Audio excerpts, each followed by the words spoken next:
Everyone, कैसे हैं आप लोग। तो हम लोगों ने पेयर ऑफ लीनियर इक्वेशन में इसके जो मेथड्स थे उसमें दो मेथड्स हम लोगों ने पढ़ लिए। कौन कौन से? एक सब्स्टिट्यूशन मेथड और एक एलिमिनेशन मेथड। अब तीसरा मेथड क्या था? Cross multiplication method. इसमें क्या करते हैं, मान लीजिए दो इक्वेशन दे रखी होंगी आपको, ठीक है। तो वो दो इक्वेशन कौन सी हो गई हम लोग को? ये हो गई a1x प्लस b1y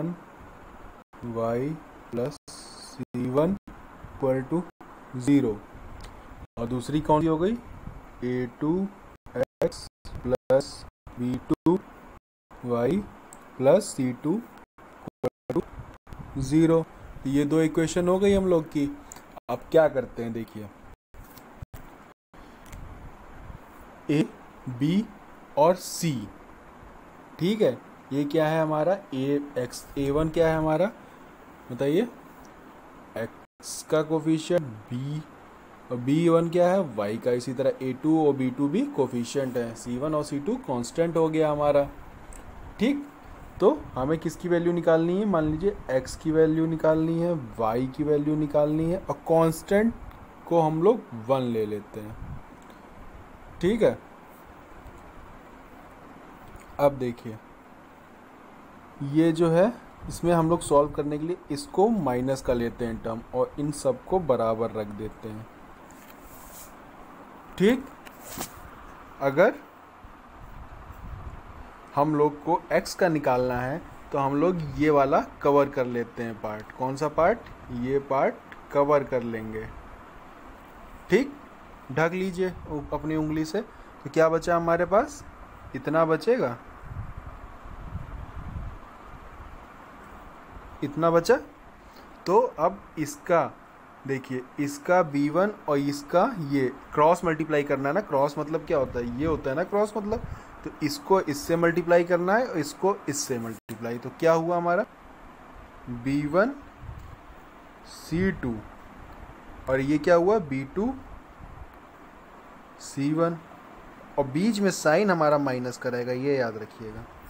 इसी तरह जब हमें इस वाले का करना होता y वाले का, तो y वाले जो कोफिशिएंट हैं वो हम लोग कवर कर लेंगे। बचेगा हमारे पास a1 a2 और c1 c2। क्रॉस मल्टीप्लाई किया हम लोगों ने, क्या आएगा? a1 c2 minus a2 c1, ये आएगा। इस तरह तीसरा क्या है? कांस्टेंट वाला है, तो c1 c2 वाले को कवर कर लिया हम लोगों ने। बचा क्या? a1 a2 और b1 b2 मल्टीप्लाई किया तो क्या आया? a1 b2 minus a2 b1, ये आ गया। अब हम लोग को x और y की वैल्यू निकालनी है। तो देखिए क्या आएगी हम लोग की। x की वैल्यू क्या आती है और y की वैल्यू क्या आती है, ठीक। तो x की वैल्यू आई हमारी, x इज इक्वल टू आ गया b1 c2। प्रीवियस पेज में देखिएगा यही वैल्यू निकली थी हमारी। और b2 c1 अपॉन क्या हुआ? a1 a2 b2 minus a2 b1। इस तरह y की वैल्यू क्या आई? माइनस में था ना y, तो minus y equal to, y की क्या निकाली थी हमने? ये निकाली थी y की, ये थी। तो क्या लिखेंगे हम लोग? a1 c2 minus a2 c1 upon a1 b2 minus a2 b1, ठीक है। अब ये माइनस अगर हम लोग इधर ले जाएंगे तो ये वाला टर्म पूरा माइनस का हो जाएगा कि नहीं? तो y की वैल्यू क्या आ जाएगी हमारी? माइनस का a1 c2 minus a2 c1 upon a1 b2 minus a2 b1, और इसको लिख सकते हैं हम लोग a2 c1 minus a1 C2 upon A1 B2 minus A2 B1। ठीक है, तो ये हम लोग का क्रॉस मल्टीप्लिकेशन मेथड था। आखिरी जो है, आखिरी में हमारा इक्वेशन दे रखी होगी, उसको हम लोग को टू लीनियर इक्वेशन में रिड्यूस करना होगा। मान लीजिए फ्रैक्शन में दे रखा होगा, जैसे ये समझ में आ गया ना। चलिए अच्छा, इस वाले में इसका एक एग्जांपल कर लेते हैं, वो वाला पार्ट अगले सेशन में देख लेंगे। तो एग्जांपल में देखिए, पहला हम लोग करते हैं,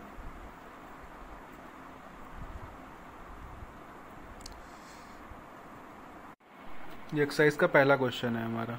ठीक, तो क्या दे रखा है, x minus 3y minus 3 equal to 0, और दूसरा है question 3x minus 9y minus 2 equal to 0। हम लोग x, y और 1 इक्वल रख दिया, इसको माइनस के साथ। ठीक, अब क्या करते थे, कवर करते थे इसको और इनको मल्टीप्लाई। तो क्या किया, माइनस 3 इंटू माइनस 2 कितना हुआ, 6 आ गया, और माइनस 9 इंटू माइनस 27 आ गया, और साइन बीच में माइनस का। इसी तरह y वाले में देखिए, y वाला कवर 1 इंटू माइनस 2 आ गया, और 3 इंटू माइनस 3 माइनस 9 आ गया, तो माइनस का ये हो गया, बीच में साइन माइनस का रहेगा। फिर आखिरी वाले में ये कवर होगा, तो minus 3 into 1 minus 9, minus 9 into 1 minus 9, और इन दोनों को मल्टीप्लाई किया तो माइनस 9, और बीच में साइन माइनस का। ये हो गया हमारा। ठीक, यहाँ पे माइनस 2 होगा, सॉरी, हाँ माइनस 9 नहीं होगा, तो इक्वल टू यहाँ पे क्या आ जाएगा हमारा, 1/0 आ जाएगा। इसलिए ये इक्वेशन सॉल्व नहीं आएगी, हो पाएगी। अगर हम लोग इसको पहले ही चेक कर लेते तो हमें ज़रूरत ही ना पड़ती। कैसे चेक करना था हम लोग को, A1/A2, B1/B2 और C1/C2। अब इस वाली इक्वेशन में अगर हम लोग A1/A2 निकालें तो क्या आएगा, 1/3 B1/B2 माइनस 3/-9, और C1/C2 माइनस 3/-2। ये इसके बराबर नहीं है, लेकिन ये इसके बराबर है। चलिए इसी एक्सरसाइज का दूसरा क्वेश्चन देखते हैं। हमारा दे रखा है 2x plus Y equal to 5, और दूसरी इक्वेशन है 3x plus Y equal to 8। ठीक, तो इस वाली इक्वेशन को पहले हम लोग ax plus B Y plus C equal to 0 की फॉर्म में लिख लें, तभी तो क्रॉस मल्टीप्लिकेशन वाला लगाएंगे, है कि नहीं। तो 2x plus Y minus 5 equal to 0, और दूसरे वाले में क्या आएगा, 3x plus 2y minus 8 equal to 0। अब हम लोग x y 1, y माइनस के साथ होता था और सब इक्वल। ठीक, x वाले को कवर किया और y वाले के कोफिशिएंट और कांस्टेंट टर्म को मल्टीप्लाई किया क्रॉस, तो 1 इंटू माइनस 8 आएगा, और 2 इंटू माइनस 5 माइनस 10, बीच में साइन माइनस का। इसी तरह y वाले में, y वाला कवर किया, 2 इंटू माइनस 8 माइनस 16 आएगा, और 3 into minus 5 minus 15, sign minus का। और 1 के नीचे क्या आएगा, कांस्टेंट टर्म कवर किया, 2 इंटू 2 4 आएगा, माइनस 3 इंटू 1 3 आएगा। तो ये सॉल्व होके हमारा 1 आ गया। ठीक, तो x के नीचे क्या आएगा, देखिए माइनस 8, अगर हम लोग देखें तो x अपॉन क्या आएगा, माइनस 8 है और ये प्लस 10 हो जाएगा, तो 2 आएगा, इक्वल टू माइनस का y अपॉन ये क्या है, माइनस 16 प्लस 15 माइनस 1 आएगा, और इक्वल टू 1/1 आएगा। ये माइनस और ये माइनस कैंसिल। तो अब कंपेयर किया हम लोगों ने, क्या कंपेयर किया, x/2 इक्वल टू 1 रखा जो आखिरी वाला था, और y/1 भी 1 रखा। तो x की वैल्यू हमारी 2 आ गई और y की वैल्यू हमारी 1 आ गई। और x की वैल्यू 2 और y की वैल्यू 1 अगर हम लोग इक्वेशन में रख देंगे तो अगर ये सेटिस्फाई कर जाएगी। देखिए पहली वाली में रखते हैं तो 2 इंटू 2 प्लस 1 क्या आया 5, ये LHS आ गया और RHS हमारा क्या दे रखा था 5, तो दोनों बराबर हो गया। अगर दूसरी वाली में भी रखें हम लोग जो थी तो हमारी क्या थी दूसरी 3 इंटू 2 प्लस 2 इंटू 1 क्या आया 8, जो कि RHS के बराबर है। तो वेरीफाई भी हो गया हमारा ये। देखिए तो ये मतलब जो आए हैं हमारे x इज इक्वल टू 2 और y इज इक्वल टू 1 सही आंसर आए हैं।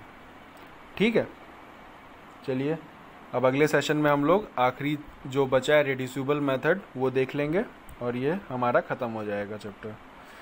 Thank you. अगर ये सेशन आपको अच्छा लगा हो तो चैनल को सब्सक्राइब